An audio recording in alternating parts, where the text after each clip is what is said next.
ونصلي ونسلم على رسول الكريم. فأعوذ بالله من الشيطان الرجيم. بسم الله الرحمن الرحيم. يا أيها الذين آمنوا لا تأكلوا أموالكم بينكم بالباطل إلا أن تكون عن تراض منكم ولا تقتلوا أنفسكم إن الله كان بكم رحيما. صدق الله مولانا العظيم وبلغنا رسوله النبي الكريم الأمين ونحن على ذلك لمن الشاهدين والشاكرين والحمد لله رب العالمين. رب اشرح لي صدري ويسر لي أمري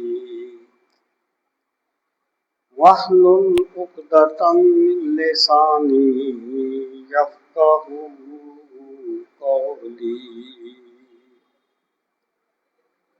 اللهم أرنا الحق حقا وارزقنا اتباعه وأرنا الباطل باطلا وارزقنا اجتنابه. اللهم أرنا الأشياء كما هي. إن الله وملائكته يصلون على النبي يا أيها الذين آمنوا صلوا عليه وسلموا تسليما. اللهم صل وسلم على سيدنا ومولانا محمد وعلى آل وأصحاب سيدنا ومولانا محمد وبارك وسلم وصلي عليه.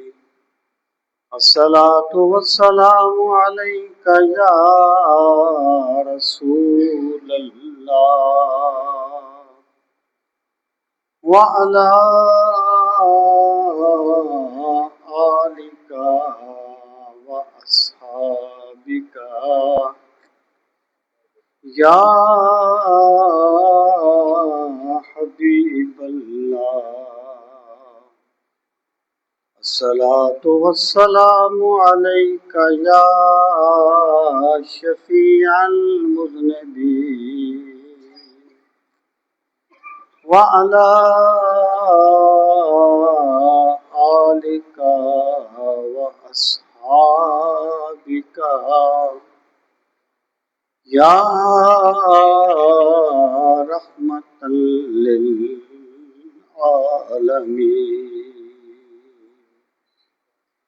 صلى الله على محمد عدد ما ذكره الذاكرون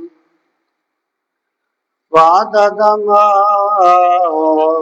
غفل عن ذكره الغافلون. انتہائی عزت و احترام کے لائق قابل تکریم معزز و محترم سامعین کرام، جمعۃ المبارک کے آج کے اس بابرکت موقع پر میں آپ کی خدمت میں تجارت کے اسلامی اصول و ضوابط پر گفتگو کرنا چاہتا ہوں۔ کہ اسلام تجارت کے لیے کیا کیا اصول و ضوابط بیان کرتا ہے، اور ایک انسان کو کوئی بھی خرید و فروخت کرتے ہوئے کن چیزوں کو ملحوظ خاطر رکھنا بہت ضروری ہوتا ہے۔ یہاں ہمیں چند بنیادی چیزیں اچھی طرح سمجھ لینی چاہیے۔ سب سے پہلی بات یہ ہے کہ اسلام میں دین اور دنیا کی کوئی تقسیم نہیں ہے۔ یعنی اگر ایک بندہ یہ کہتا ہے کہ جناب میں نماز پڑھتا ہوں، یہ میرا دین ہے، اور میں چرس بیچتا ہوں، یہ میرا کاروبار ہے، تو اسے ایسا کہنے کا حق حاصل نہیں ہے۔ اسلام قبول کرنے کا مقصد یہ ہے کہ ایک بندہ مکمل طور پر اللہ تعالیٰ کی بندگی کے دائرے میں آ جائے۔ یہ نہیں ہے کہ وہ صرف نماز کے وقت میں اللہ کا بندہ ہوتا ہے، بلکہ وہ دکان پر بھی اللہ کا بندہ ہے، وہ کچہری میں بھی اللہ کا بندہ ہے، وہ اپنے دفتر میں بھی اللہ کا بندہ ہے۔ تو جب تک ایک بندہ ٹوٹلی طور پر اپنے آپ کو اللہ تعالیٰ کے حکم کے سامنے جھکا نہیں دیتا، اس وقت تک گویا اس نے اسلامی تقاضوں کو پورا نہیں کیا۔ قرآن مجید میں اللہ تعالیٰ نے جو ارشاد فرمایا کہ یا ایھا الذین آمنوا ادخلوا فی السلم کافہ، اے ایمان والو تم مکمل طور پر اسلام میں داخل ہو جاؤ۔ اب مکمل طور پر اسلام میں داخل ہونا، اس کے یہاں پر دو مطلب بنتے ہیں۔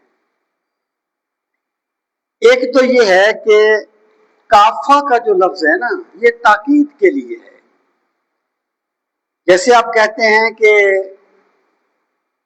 میں نے وہ کام مکمل طور پر کر دیا، تو یہ مکمل طور پر آپ تاکید لگا رہے ہیں کام کرنے کی۔ تو کافہ کا جو لفظ ہے، یا اس کا تعلق بندے کے ساتھ ہے اور یا اس کا تعلق اسلام کے ساتھ ہے۔ اگر اس کا تعلق بندے کے ساتھ ہے تو پھر اس کا مطلب یہ ہے کہ تم اسلام کو اس طرح قبول کر لو کہ تمہارا سر بھی اللہ کی بارگاہ میں جھک جائے، تمہاری آنکھ بھی اللہ کی بارگاہ میں جھک جائے، تمہارا پورا وجود اللہ کے سامنے سجدہ ریز ہو جائے، یہاں تک کہ تمہارا ذوق، تمہاری خواہشات، تمہارے خیالات بھی اللہ کے سامنے سجدہ ریز ہو جائیں۔ اور یہ جو آیا کریمہ ہے نا، اس کا پس منظر بھی یہی ہے۔ ہوا یہ تھا کہ یہود یہ کہتے تھے کہ اونٹ کا گوشت کھانا حرام ہے، یعنی اگرچہ ملت ابراہیمی میں حرام نہیں تھا، لیکن یہ ایک لمبی بات ہے کہ کیوں ان میں حرام ہو گیا۔ بہرحال وہ اونٹ کے گوشت کو حرام سمجھتے تھے۔ اب کچھ یہود نے اسلام قبول کیا۔ اب جس چیز کو بندے نے اپنی زندگی میں پہلے 40-45 سال حرام سمجھا ہے، اسے کہا جائے کہ اسے کھاؤ تو بڑا مشکل ہوگا اس کے لیے۔ یعنی اللہ معافی دے، اللہ تعالیٰ اپنی پناہ میں رکھے، اللہ سب کو اسلام پر استقامت نصیب فرمائے۔ اگر کوئی بندہ اسلام چھوڑ دے تو وہ کتے کا گوشت تو نہیں کھا سکے گا نا، پھر بھی بلی تو نہیں کھا سکے گا نا، کیونکہ بندے کا ایک ذوق ڈیولپ ہو جاتا ہے۔ تو وہ اونٹ کا گوشت نہیں کھاتے تھے۔ اب انہوں نے یہ سوچا کہ اسلام میں اونٹ کا گوشت کھانا کوئی فرض یا واجب تو نہیں ہے، اجازت ہی ہے نا، تم کھا سکتے ہو۔ ہم نے کتنی مرتبہ کھایا ہے اونٹ کا گوشت، آپ نے کتنی مرتبہ کھایا ہے، اجازت ہی ہے نا۔ جبکہ یہود میں وہ حرام ہے اور ان کی طبیعت ادھر آتی نہیں تھی، انہوں نے کہا چلو ہم اونٹ کا گوشت نہیں کھائیں گے، یعنی تبھی جو میلان تھا ہم اس کا کچھ پاس کر لیتے ہیں اور ہم اونٹ کا گوشت نہیں کھائیں گے۔ تو اللہ پاک نے فرمایا یا ایھا الذین آمنوا ادخلوا فی السلم کافہ، اے ایمان والو مکمل طور پر اسلام میں داخل ہو جاؤ، یعنی تمہارا مزاج بھی اللہ کے سامنے جھک جانا چاہیے جب تم نے اسلام قبول کر لیا۔ تو یہ ہے کہ سلم میں اگر کافہ کا تعلق جو ہے وہ ادخلوا کے ساتھ ہے تب اس کا یہ مطلب ہے، اور اس کا دوسرا مطلب ہے اگر کافہ، یہ مطلب اپنی جگہ پر صحیح ہے، ایک ہے کہ اس سے استدلال ہوتا ہے کہ نہیں، ایک ہے کہ نفس حقیقت کیا ہے، حقیقت میں یہ بات ہر لحاظ سے صحیح ہے، اس میں کوئی دوسری رائے نہیں ہے، بات استدلال کی ہو رہی ہے۔ اور دوسرا اس کا مطلب یہ بیان کیا گیا ہے، دونوں مقصد صحیح ہیں، کہ کافہ کا تعلق اسلام کے ساتھ ہے،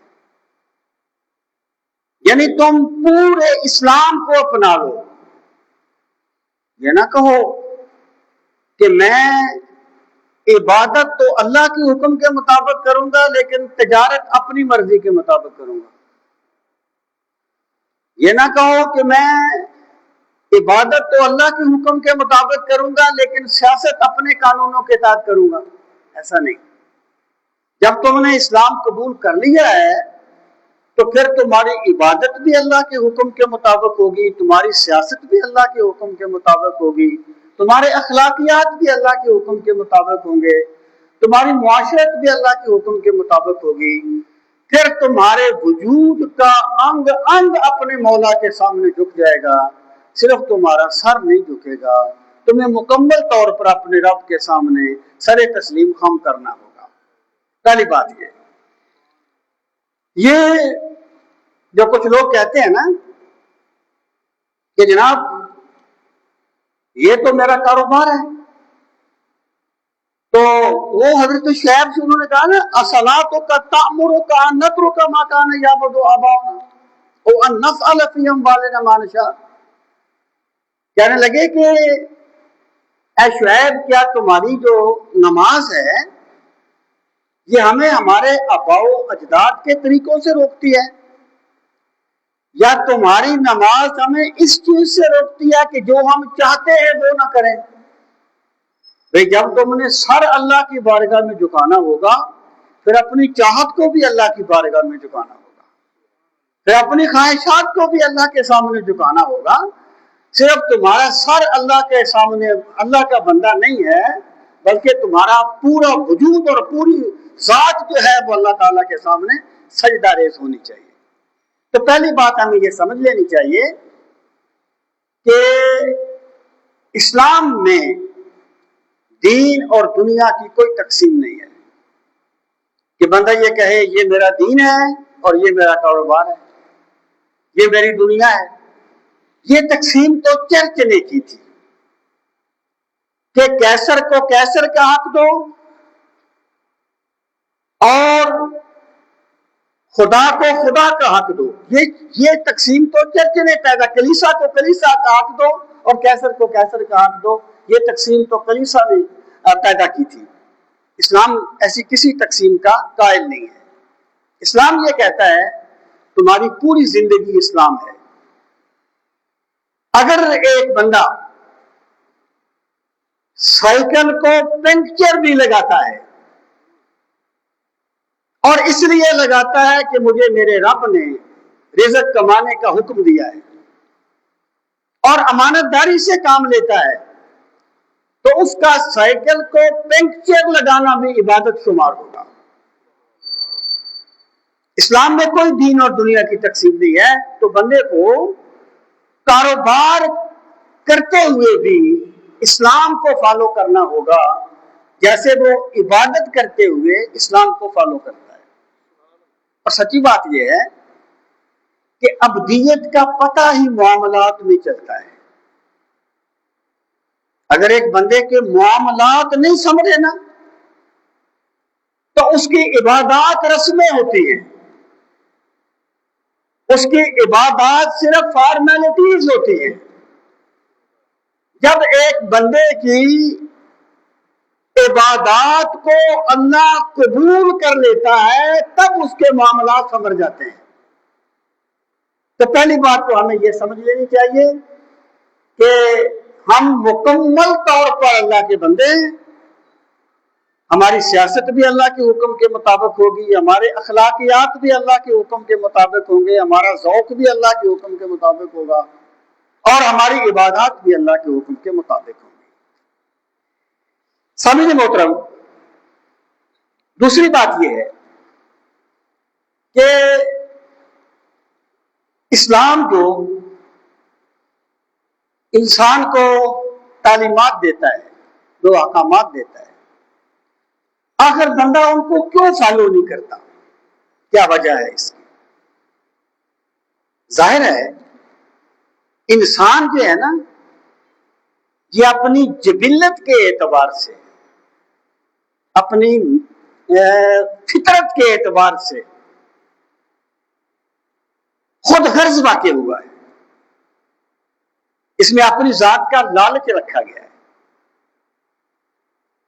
اگر انسان کی جبلت میں اپنی ذات کا لالچ نہ ہوتا تو کائنات کا نظام نہ چل سکتا, بندہ محنت نہ کرتا, بندہ مشقت نہ کرتا. لیکن اسلام یہ کہتا ہے کہ تم نے صرف اپنے مفاد کو ہی نہیں دیکھنا, اپنے رب کے حکم کو بھی دیکھنا ہے. جہاں تک تمہارا مفاد حکم الہی سے ٹکرا نہیں جاتا نا, وہاں تک مفاد ہے. اور جب تمہارا مفاد حکم الہی سے ٹکرا گیا ہے تو پھر وہاں تمہیں اپنے مفاد کو قربان کرنا ہوگا اور اللہ کے سامنے سجدہ ریز ہونا ہوگا. یہ اسلام کا مطالبہ ہے.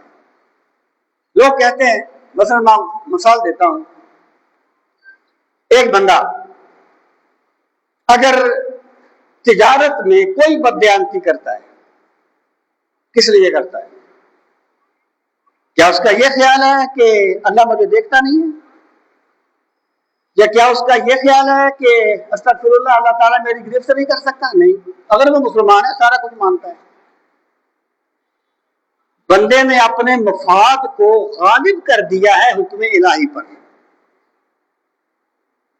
اسلام یہ کہتا ہے, دیکھیں ایک بندہ کہتا ہے کہ اگر میں یہ کام کرتا ہوں, میں اسلام کا یہ حکم مانتا ہوں, تو مجھے کیا ملے گا, مجھے کیا فائدہ ہوگا؟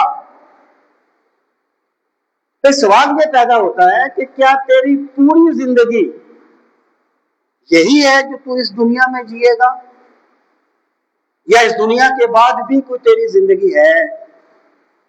یعنی یہ کیا بات ہوئی کہ ہم اللہ کا وہ حکم تو مانیں گے جس میں ہمارا نقصان نہ ہو, اور وہ نہیں مانیں گے جس میں ہمارا نقصان ہو. یعنی اگر ایک بندہ یہ کہتا ہے کہ جناب اگر میں امانت داری کے ساتھ, میں بددیانتی نہیں کرتا, میں خیانت نہیں کرتا, میں ملاوٹ نہیں کرتا, تو مجھے مالی نقصان ہوتا ہے. پہلی بات تو یہ ہے کہ جو بندہ اللہ کے لیے مخلص ہو جائے نا, خدا کی قسم میرا رب کسر نہیں چھوڑتا, میرا رب اسے نواز دیتا ہے. دوسری بات یہ ہے, فرض کر لیجئے اس کا نقصان ہو گیا, تو میرا سوال یہ ہے کہ تم نے اللہ کی صرف وہی بات مان لی ہے جس میں آپ کا نقصان نہ ہو, اور وہ نہیں مان لی جس میں آپ کا نقصان ہو. تو اس کا مطلب یہ ہے تم اللہ کے حکم کو نہیں مان رہے, تم تو اپنے مفاد کی عبادت کر رہے ہو, تم تو اپنے مفاد کی بندگی کر رہے ہو.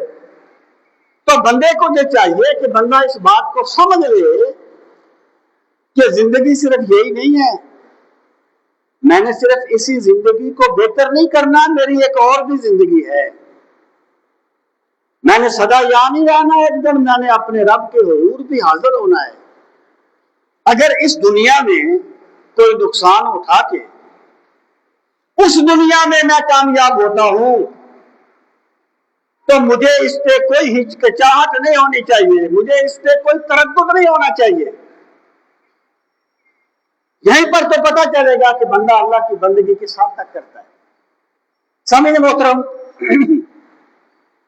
اب آپ آ جائیں تجارت کی طرف، اور یاد رکھنا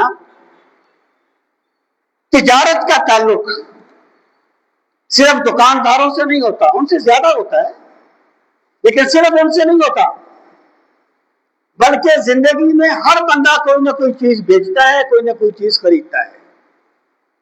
تو ہر بندے کو ان چیزوں کو اپنانا ہوگا جہاں تک اس کا بس چلتا ہے، یہاں تک اس کی دسترس ہے۔ ایک آیا کریمہ جس میں اللہ تعالیٰ نے اس پورے مفہوم کو میں کہتا ہوں بڑی بلاغت کے ساتھ اور بڑے اعجاز کے ساتھ بیان کر دیا۔ چند جملے ہیں، اس پر پہلے غور فرمائیں، پھر میں اس کی توضیح کرتا ہوں۔ اللہ پاک نے فرمایا یا ایھا الذین آمنوا لا تأکلوا اموالکم بینکم بالباطل، اے ایمان والو دوسروں کے مال باطل طریقے سے نہ کھاؤ۔ یہ باطل جو ہے نا، یہ بڑا جامع لفظ ہے، یعنی ہر وہ طریقہ جس میں کسی کو دھوکہ دیا جائے، کسی کی سادگی سے فائدہ اٹھایا جائے، کسی کو نفسوں کی مار دی جائے، یا کسی طریقے سے کسی کو برگلا لیا جائے، یا اسے ابہام میں رکھ کر کوئی چیز بیچ دی جائے، یہ ساری کی ساری چیزیں باطل میں شامل ہیں۔ اے ایمان والو ایک دوسرے کے مال باطل طریقے سے نہ کھاؤ، الا ان تکون تجارت عن تراض منکم، جب تم نے ایک دوسرے کے مال لینے ہیں نا، تو یہاں پر مال سے مراد صرف یہ نہیں ہے کہ بندہ جنس کے مقابلے میں جنس بیچے، یہ نہیں، بلکہ کبھی کبھی بندہ خدمت کے مقابلے میں کوئی پیسے دیتا ہے یا خدمت کے مقابلے میں پیسے دیتا ہے، یہ بھی تجارت میں شامل ہے۔ الا ان تکون عن تراض منکم، یعنی دوسرے کا مال لینے کا صرف ایک طریقہ ہے کہ تم دونوں باہمی رضامندی سے ایک معاملہ طے کر لو۔ باہمی رضامندی، اس کی توضیح میں بعد میں کرتا ہوں، باہمی رضامندی سے ایک معاملہ طے کر لو۔ پھر فرمایا وَلَا تَقْتُلُوا أَنفُسَكُمْ، اور اپنے آپ کو قتل نہ کرو۔ اس کے یہاں کئی مطلب ہے۔ ایک مطلب یہ ہے کہ تم جس کو ٹکر دے رہے ہو، تم جس کی سادگی سے فائدہ اٹھا کے اس کا مال لوٹ رہے ہو، تم جس کے مال پہ ناجائز قبضہ کر رہے ہو، وہ بھی تو تمہارا بھائی ہے نا، وہ بھی تو تمہارا بھائی ہے۔ تو وَلَا تَقْتُلُوا أَنفُسَكُمْ، اپنے آپ کو قتل نہ کرو۔ اور دوسرا اس کا مطلب یہ ہے کہ جب تم نے کسی کو دھوکہ دیا، کسی کے مال پہ قبضہ کر لیا، کسی کے مال کو لوٹ لیا، تو یہ نہ سمجھو کہ تم نے اپنا بھلا کیا ہے، تم نے گویا اپنے آپ کو قتل کر دیا ہے، تم نے اپنے آپ کو تباہ کر دیا ہے۔ حرام مال تیرے لیے برکت نہیں ہے، تیرے لیے فائدہ مند نہیں ہے، بلکہ حرام کا مال تیرے لیے موت کا پیغام ہے اگر تو اس کو سمجھے۔ وَلَا تَقْتُلُوا أَنفُسَكُمْ، اور اپنے مالوں پر ایک دوسرے کو قتل نہ کرو۔ پھر فرمایا ان اللہ کان بکم رحیما، بے شک اللہ تم پہ بڑا رحم فرمانے والا ہے۔ اس جملے کا یہاں کیا مطلب ہے کہ اگر کسی بندے نے آج تک کوئی غلطی کی ہے تو وہ اللہ کی رحمت سے مایوس نہ ہو، بلکہ وہ آج توبہ کرے اور اللہ کی بارگاہ میں لوٹے، تو جب وہ توبہ کر کے اللہ کی بارگاہ میں لوٹے گا تو رب کی رحمتیں دوڑ کے اس کا استقبال کریں گے۔ سامعین محترم، یہ میں نے آیا کریمہ کا ترجمہ کیا ہے، اب ذرا اس کی توضیحات پہ آ جائیں۔ سب سے پہلے فرمایا کہ مال باطل طریقے سے نہ کھاؤ، یا ایھا الذین آمنوا لا تاکلوا اموالکم بینکم بالباطل، ایک دوسرے کے مال باطل طریقے سے نہ کھاؤ۔ باطل میں نے عرض کر دیا ہر ناجائز طریقے کو کہا جاتا ہے۔ دوسرے مقام پر اس کا ایک خاص محل ذکر کیا گیا، جو فرمایا کہ لا تاکلوا اموالکم بینکم بالباطل وتدلوا بها الى الحکام لتاکلوا فریقا من اموال الناس بالاثم، یعنی تم اپنے مالوں کو حاکموں تک لے جاؤ تاکہ تم گناہ کرتے ہوئے دوسرے کے مال پر قبضہ کر لو۔ یعنی یہاں پر بالخصوص جس چیز کا ذکر کیا گیا وہ رشوت ہے، یعنی باطل کا جو سب سے بڑا مظہر ہے بیان کیا گیا وہ ہے رشوت۔ اب سامعین محترم، یہاں پر پہلی بات تو یہ یاد رہے کہ اسلامی اصولوں کے مطابق، اسلامی تجارتی اصولوں کے مطابق، ہر وہ چیز جو فی نفس ہی حرام ہے اس کا کاروبار بھی حرام ہے۔ یعنی ایک بندہ یہ کہے کہ جناب میں شراب بیچتا ہوں اور میں ہر سال حج بھی کرتا ہوں، ہر سال عمرہ بھی کرتا ہوں اور میں شراب بیچتا ہوں، یہ میرا کاروبار ہے، تو حرام کام کر رہا ہے، تو عمرہ بھی حرام مال سے کر رہا ہے، تو حج بھی حرام مال سے کر رہا ہے، ایسا حج اور عمرہ تیرے منہ پہ مار دیا جائے گا کیونکہ تیری روزی ہی حلال نہیں ہے۔ ہر وہ چیز جو فی نفس ہی حرام ہو اس کا کاروبار بھی حرام ہے۔ ایک میں اور اصولی بات عرض کر دوں، مگر حکم ثابت ہو جائے گا، یہ ایک فقہ کا اصول ہے کہ احکام شرعیہ حرام ہونے کے باوجود حکم ثابت کر دیتے ہیں۔ وہ کام حرام ہوتا ہے لیکن حکم ثابت ہو جاتا ہے۔ مثلا ایک بندے نے یہ کہا اگر میں نے آج تجارت نہ کی تو میرا غلام آزاد ہے۔ اب اس نے فرض کرے شراب بیچ دی، شراب بیچنا حرام ہے لیکن حکم ثابت ہو جائے گا اور اس کا غلام آزاد نہیں ہوگا، یعنی چیز کے حرام ہونے کے باوجود حکم ثابت ہو جاتا ہے، یہ فقہ کا اصول ہے۔ جیسے ایک بندہ یہ کہے کہ اگر میں نے آج ظہر کی نماز نہ پڑھی تو میرا غلام آزاد ہے۔ اب اس نے ظہر کی نماز پڑھی، اللہ کو راضی کرنے کے لیے نہیں، غلام کو بچانے کے لیے، اس کا یہ کام تو جائز نہیں ہے نا، غلام کے لیے پڑھ رہا ہے نا، اللہ کے لیے تو نہیں پڑھ رہا، لیکن بہرحال اس کا غلام آزاد نہیں ہوگا کیونکہ اس نے بہرحال نماز پڑھی ہے۔ حکم ثابت ہو جاتا ہے ایک چیز کے حرام ہونے کے باوجود۔ یہی چیز ہے حلالہ کے بارے میں، آج کل بہت شور ڈالا جاتا ہے۔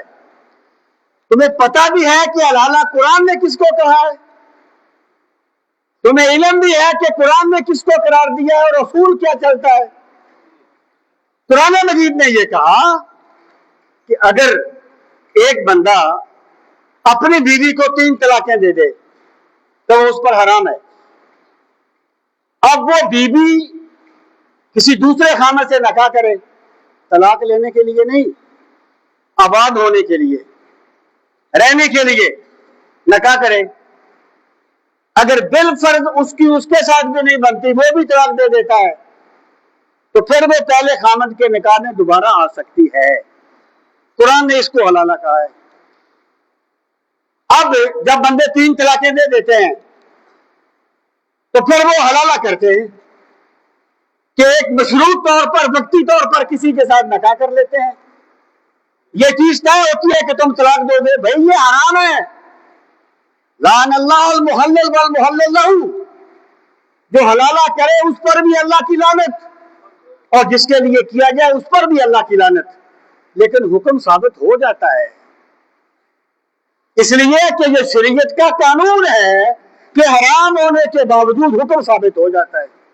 تو یہ میں عرض کر رہا تھا کہ جو چیز فی نفس ہی حرام ہے اس کی تجارت بھی حرام ہے. سامعین محترم ایک چیز پہ اور غور فرمائیں اور وہ ہے رشوت. اب صورتحال یہ ہے کہ بہت سے ہمارے جائز کام ایسے ہوتے ہیں اس معاشرے میں جو رشوت دیے بغیر ہوتے نہیں ہیں. یعنی ہمارا کرپٹ معاشرہ ہے. اور سچی بات یہ ہے کہ اخلاقی طور پہ ہم بہت پیچھے ہیں, بہت پیچھے. یعنی وہ میں مثال دیتا ہوں, ہاکر کھڑے ہیں نا بسوں کی, وہ لاہور والے, وہ باولپور والے, وہ فلاں والے. جب اس کو پتہ چل جائے نا کہ یہ سواری میرے اڈے کی نہیں ہے, آپ اس سے پوچھیں کہ یار فلاں اڈے کی کدھر ہے, وہ آپ کو تنخواہ دے گا. یعنی اتنی ہم میں اخلاقیات نہیں ہے کہ ہم بغیر مقصد کے کسی بندے کو 2 لفظ بول دیں. اور اخلاقی طور پر آپ اس کو کہیں بھی اس کی امپلیمنٹ کر لیں, اللہ ماشاءاللہ آپ کو یہی چیز نظر آئے. اب میں یہ عرض کرنا چاہتا ہوں کہ ایک بندے نے مکان بنایا ہے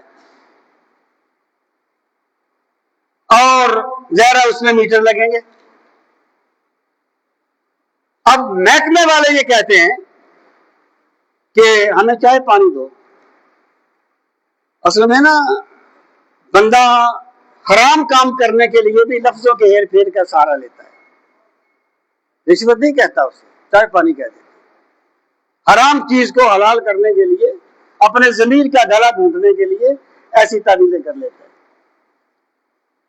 تو کیا اس کے لیے جائز ہے کہ وہ اس کو دے کے اپنا میٹر لگوا لے؟ اسلام کیا کہتا ہے؟ دیکھیں 2 چیزیں, ایک ہے تقوی, ایک ہے فتویٰ. اگر کوئی بندہ تقوی پہ عمل کرتا ہے ہم اس کی عظمت کو سلام کرتے ہیں, لیکن وہ جو تقوی پہ عمل نہیں کرتا, فتویٰ پہ عمل کرتا ہے, اس پر کام نہیں کر سکتا. امام اعظم ابو حنیفہ رحمۃ اللہ تعالی علیہ جب کسی مقروض کے پاس قرض لینے کے لیے جاتے تو اس کے سائے کی دیوار میں نہیں بیٹھتے تھے, فرماتے تھے یہ بھی سود ہے, یہ فتویٰ ہے. یہ فتویٰ نہیں ہے, یہ تقویٰ ہے. انہوں نے فتویٰ نہیں دیا کہ یہ سود ہوگا, یہ ان کا تقویٰ ہے. اگر ایک بندہ یہ سمجھتا ہے کہ بھئی میں نہیں دوں گا جو بے شک میرا کام نہ ہو کیونکہ یہ رشوت ہے میں نہیں دوں گا, تو وہ بہت اچھا کرتا ہے, ہم اس کی عظمت کو سلام کرتے ہیں. لیکن اگر کوئی دیتا ہے ہم اسے یہ نہیں کہیں گے تم نے حرام کا ارتکاب کیا ہے. اس کی وجہ کیا ہے؟ اس کی وجہ رشوت کی ڈیفینیشن ہے. رشوت کہتے کسے ہیں شریعت میں, بلکہ لغت میں, چلو شریعت کے استعمال تو بات کی بات ہے نا, لغت میں شریعت کا ایک اصول آپ کو بعد میں بتاتا ہوں. لغت میں رشوت سے مراد ہے ما یعطا لاحقاق الباطل اور لابطال حق, یعنی وہ چیز جو باطل کو حق کرنے کے لیے یا حق کو باطل کرنے کے لیے دی جائے وہ رشوت ہے. جو حق کو باطل کرنے کے لیے یا باطل کو حق کرنے کے لیے دی جائے وہ رشوت ہے. مثلا ایک بندے کا مقدمہ چل رہا ہے, اس نے کسی کو پیسے دے کے اپنے حق میں فیصلہ کروا لیا. اب اس نے کیا کیا؟ باطل کو حق کر لیا, جس کا حق تھا اسے باطل کر دیا, یہ رشوت ہے. اب ایک بندے کا جائز کام نہیں ہوتا، اس کا میٹر نہیں لگتا، میں مثال دیتا ہوں، اس کا میٹر نہیں لگتا اور وہ دے کے لگا لیتا ہے، تو بھائی دینے والے کے لیے رشوت نہیں ہے، اس نے حق کو باطل نہیں کیا، نہ اس نے باطل کو حق کیا، اس نے اپنا حق لیا ہے، لیکن جس نے لیا ہے نا اس کے لیے رشوت ہے، کیونکہ اس کی ڈیوٹی تھی کہ وہ یہ کام کرتا، اس کی ڈیوٹی تھی یہ کام سر انجام دیتا، اس نے اپنے لیے باطل کو حق کیا ہے اور دوسرے کے حق کو باطل کیا ہے، یہ اس کے لیے رشوت ہے، جس نے اپنے جائز کام کے لیے دیا اس کے لیے رشوت نہیں ہے۔ میں یہ عرض کرتا ہوں یہ جو اسلام ایک اصول ہے، الضرورت و طبیعی المعذورات، کہ ضرورت کی وجہ سے ممنوع چیزوں کی بھی ایک گنجائش نکل آتی ہے ایسے اضطراری عالم میں، تو میں یہ عرض کر رہا ہوں کہ اگر کوئی نہ لے تو سبحان اللہ، اس کو بہت اچھا کیا، لیکن اگر کوئی اپنے جائز کام کے لیے دے دے، اسے وہ نہیں کہہ سکتا کہ تم نے حرام کھایا ہے یا تم نے حرام دیا ہے یا تم رشوت دینے والے ہو، کیونکہ شریعت میں رشوت کی ڈیفینیشن ہی یہ ہے جو حق کو باطل کرنے کے لیے یا باطل کو حق کرنے کے لیے دی جائے وہ رشوت ہے۔ سامعین محترم، اب آ جائیں تجارت کے اصول کیا ہے۔ اللہ رب العزت نے یہاں پر ایک لفظ بیان فرمایا، الا ان تکون عن تراض منکم، کہ تمہارا جو معاملہ ہے یہ باہمی رضامندی کے ساتھ ہو۔ اب اس میں بہت سی چیزیں آ گئی، بہت جامع لفظ ہے۔ رسول کریم صلی اللہ تعالی علیہ وآلہ وسلم نے دھوکے کی بیع سے منع فرمایا، نہا رسول اللہ صلی اللہ علیہ وسلم عن بیع الغرر، دھوکے کی بیع۔ بیع کہتے ہیں سودے کو، سودا کرنا، لین دین کرنا۔ بیع غرر کیا ہے؟ جس میں کسی بھی طرح دھوکا ہو۔ مثلا ایک بندے نے بھینس بیچنی ہے اور وہ اس کا دودھ نہیں دوتا 2 ٹائم، تو اس کے کھیری میں دودھ بہت زیادہ جمع ہو جاتا ہے۔ جب خریدنے والا دیکھتا ہے کہ یار اتنا دودھ ہے اس کا، تو وہ اس کو لے لیتا ہے۔ اب وہ یہ کہے بیچنے والا کہ اس نے رضامندی سے لی ہے، میں نے تو اس کو مجبور نہیں کیا، نہیں، رضامندی سے نہیں، تم نے اس کو دھوکا دیا ہے۔ اگر اسے پتہ چلتا کہ صورتحال یہ نہیں ہے وہ کیوں لیتا؟ تو سرکار نے دھوکے کی بیع سے منع فرمایا، اسی لیے آپ نے فرمایا کہ یعنی بھینس کو بیچنے سے پہلے تھنوں میں اس کا دودھ نہ روکو، کیونکہ اس سے دیکھنے والے کو دھوکا لگ جاتا ہے۔ اور ایسا بھی کیا دور کرو، ایسا بھی ہوتا تھا کہ گاؤں سے لوگ آتے تھے اپنا مال بیچنے کے لیے، اور دیہاتی لوگ، اب تو خیر دیہاتی بھی شہری بن گئے ہیں، وہ زمانہ گزر گیا، ہاں، لیکن وہ بڑے سادہ ہوتے تھے۔ اب بھی بہت سے لوگ سادہ ہوتے ہیں دیہاتوں میں۔ تو جو تاجر تھے نا، وہ جا کر باہر ان کو ملتے، اور آپ نے کبھی محسوس کیا ہوگا، آپ پوچھے نا یہ چیز کتنے کی ہے، بے شک آپ کو نہ جانتا ہو، تو کہہ گیا جی ہے تو اتنے کی، لیکن آپ کے لیے اتنے کی، میں تیرے مامے کا بیٹا ہوں۔ یعنی یہ ایک چیز ہوتی ہے گاہک کو اٹریکٹ کرنے کے لیے ایسے جملے بولنا۔ تو وہ شہر سے باہر چلے جاتے اور جا کے انہیں کہتے کہ منڈی میں کوئی حال نہیں ہے۔ مجھے ایک ذاتی تجربہ ہوا، میرا ایک چھوٹا سا پلاٹ تھا ایک جگہ پہ، تو میں نے سوچا کہ میں اس کو بیچ دوں۔ اب میں وہاں جاتا تو میں وہاں جو ڈیلر تھے ان سے میں بات کرتا، میں کہتا تھا یار یہاں ایک پلاٹ ہے وہ میں نے بیچنا ہے۔ وہ کہتے جی کوئی ویلیو نہیں ہے، کوئی حالت نہیں ہے، یہ ہے وہ ہے۔ پھر میں کہتا عرصے کے بعد، میں کہتا یار میں نے یہاں ایک پلاٹ خریدنا ہے، وہ کہتے جی زمین بڑی مہنگی ہو گئی ہے، آگ لگ گئی ہے ہر چیز کو۔ بھائی یہ ایکچولی دھوکہ ہے.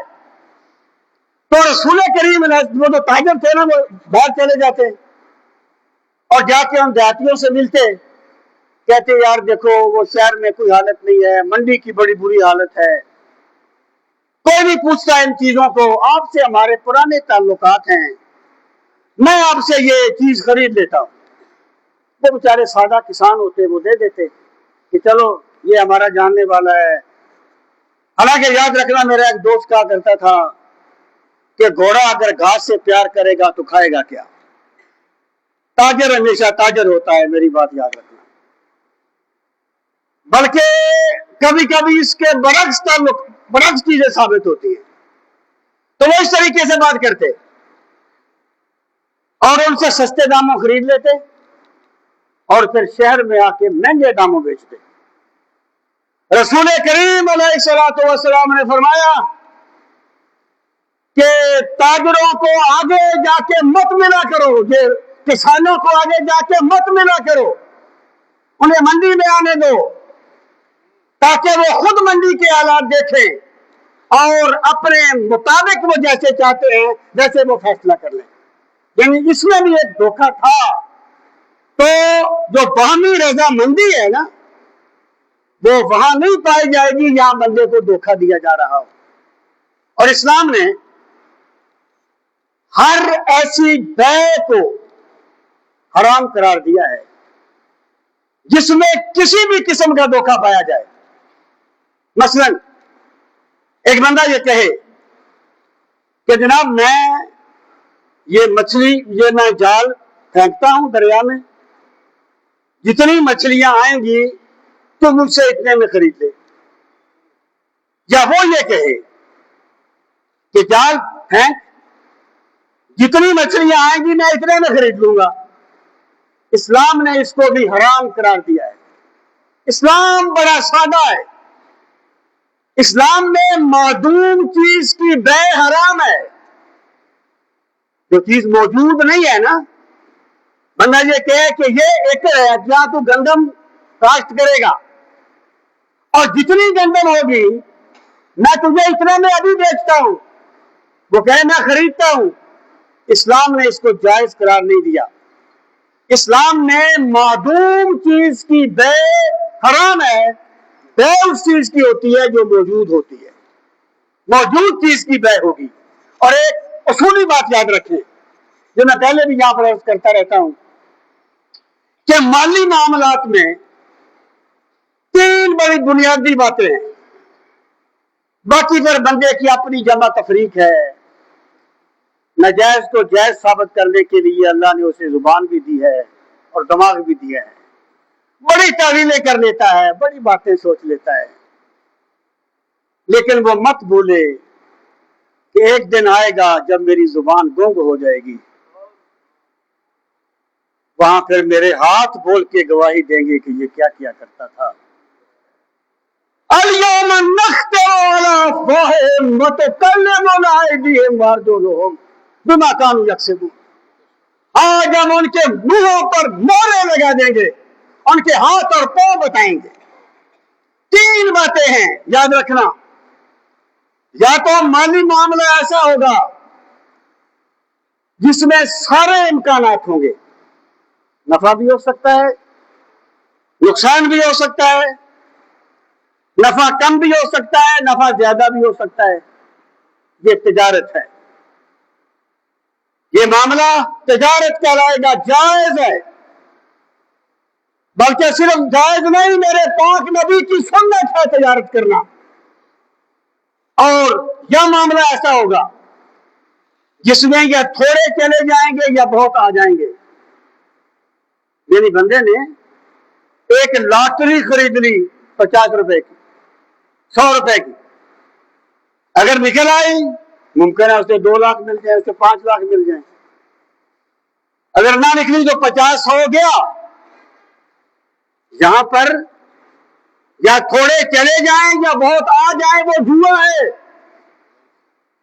اور یاد رکھنا قرآن نے جس جوا کو حرام کہا وہ لوگ ایسے ہی کرتے تھے کہ جوا کھیلتے تھے اور اس کا وہ گوشت غریبوں میں تقسیم کرتے تھے۔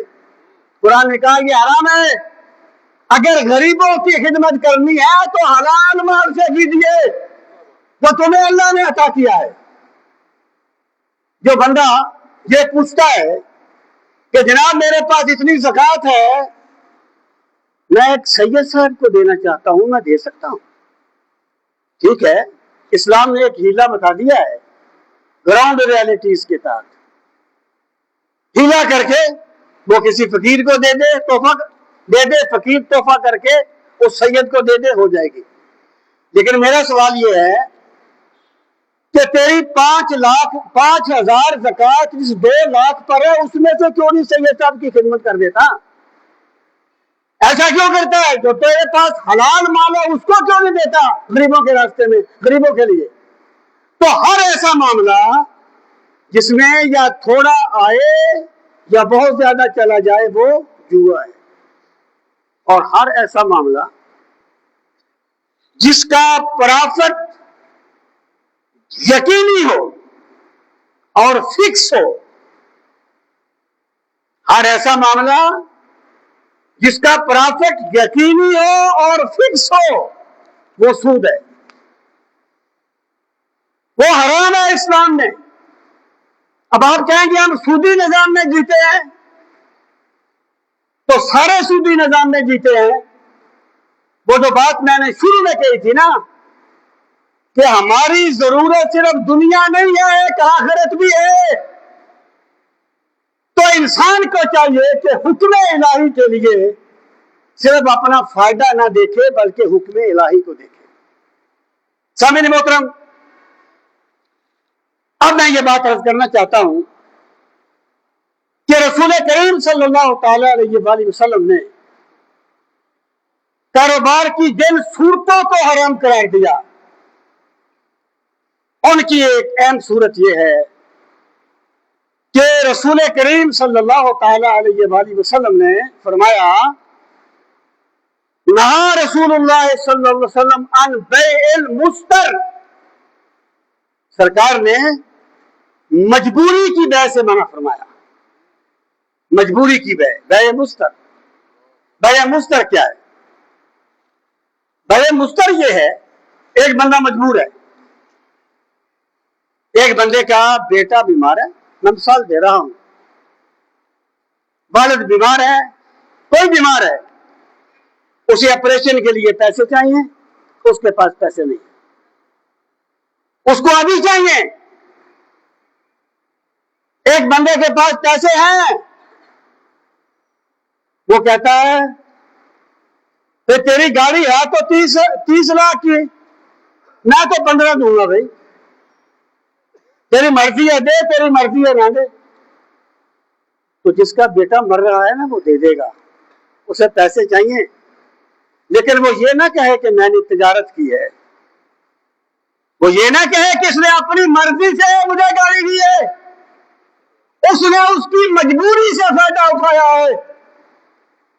کسی کی مجبوری سے فائدہ نہ اٹھاؤ، میرے پاک نبی صلی اللہ علیہ وسلم نے اسے حرام قرار دیا ہے۔ اور یہی ہوتا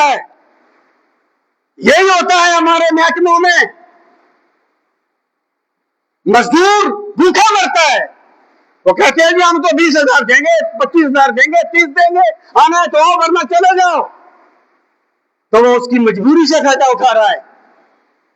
جو چیزیں حرام کر دی گئی ہیں ان میں بیع مستر بھی ہے، اور یہ بالکل صحیح بات ہے کہ جب پاکستان بن رہا تھا نا، امرتسر کے اسٹیشن پر ایک بندہ پانی بیچ رہا تھا، ایک بندہ اس کا گاڑی میں بیٹھا تھا، اس کا بیٹا پیاسا تھا، اس نے پانی بیچنے والے نے کہا میں 500 روپے کا گلاس دوں گا۔ جس کا بیٹا مر رہا ہوتا ہے نا وہ دے دیتا ہے، اس کی جیب میں ہو تو وہ دے دیتا ہے۔ اس نے 500 روپے میں پانی کا گلاس بیچا تھا، وہ یہ مت کہے کہ میں نے تجارت کی ہے، تو نے حرام کیا ہے، تو نے مجبور کی مجبوری سے فائدہ اٹھایا ہے۔ یاد رکھنا ایک دن آئے گا ہر بندہ مجبور ہو جائے گا اپنے رب کے سامنے، والتفت الساق بالساق،